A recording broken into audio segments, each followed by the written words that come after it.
Hello, this is Myra Elaine on the Buying Space channel. I continue my series on the four Gospels of Matthew, Mark, Luke, and John in the New Testament.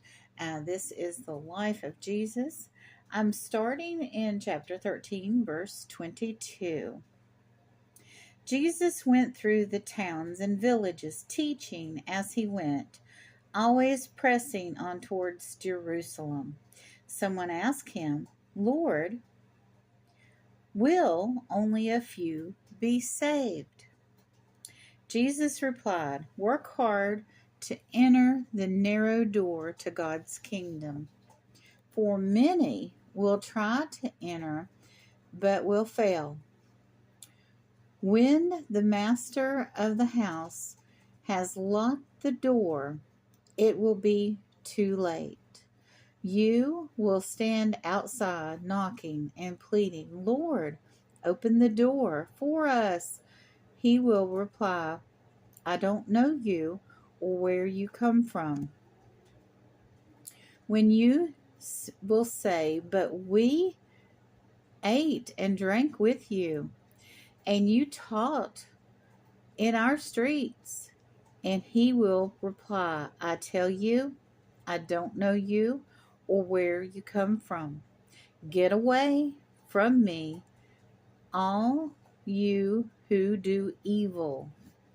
There will be weeping and gnashing of teeth, for you will see Abraham, Isaac, Jacob, and all the prophets in the kingdom of God, but you will be thrown out, and people will come from all over the world, from east and west, north and south, to take their places in the kingdom of God.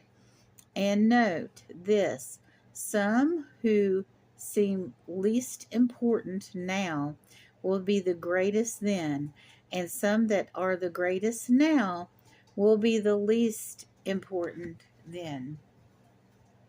So what Jesus is saying, these grandiose preachers that seem very great in the Christian community, they may not be saved. They may be shut out of the kingdom of God. Right here in Jacksonville, Florida, there was a preacher. His name was Dr. Reverend Gray, and he was the preacher for Trinity Baptist Church here in Jacksonville, Florida for at least 4 decades. And during those 4 decades, he was raping little girls.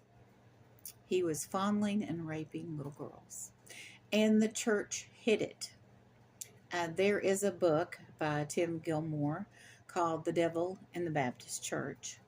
I know some of these people that were accessories to child rape, and not a lot of them have been brought to justice.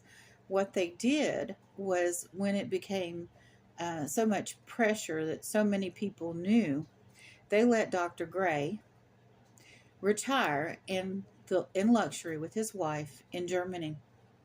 And they paid his retirement, and when he became very aged and he thought he was going to die, he came back to Jacksonville and faced his charges.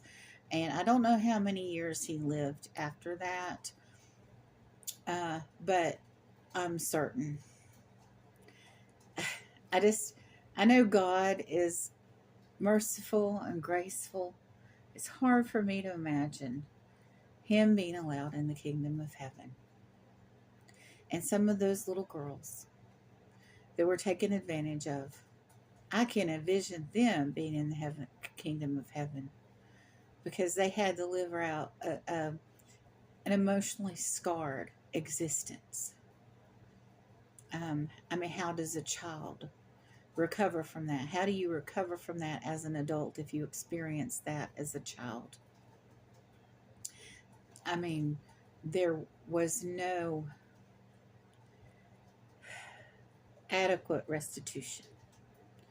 There may have been a few that received restitution behind closed doors, as they were raped behind closed doors, but I don't know of any of them that any amount of restitution would have been adequate. Um, and this went on for decades.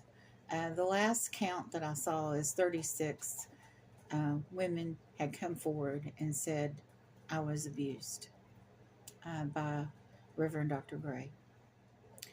And there were people in the church that hid when he was taking his time with little girl. They hid what he was doing. He was in a meeting, or and they told the parents this and that about their child while that was going on. After church service, before church service, at other times, this was going on. Vacation Bible School. And they had a bus ministry where they gave out candy for the little kids to get on the bus to come to church. So he worked his whole life for the church. But what did that matter when he was doing what he was doing? I'll link in my description where you can purchase the book from Tim Gilmore. I might not be able to link it until after this airs, and that's okay. If you're interested, come back and check my description by tomorrow, and I will have a link in my comments or in my description on where you can get the book, The Devil in the Baptist Church by Tim Gilmore, for the predatory Baptist preacher that was here in Jacksonville, Florida. You all have a wonderful and blessed day.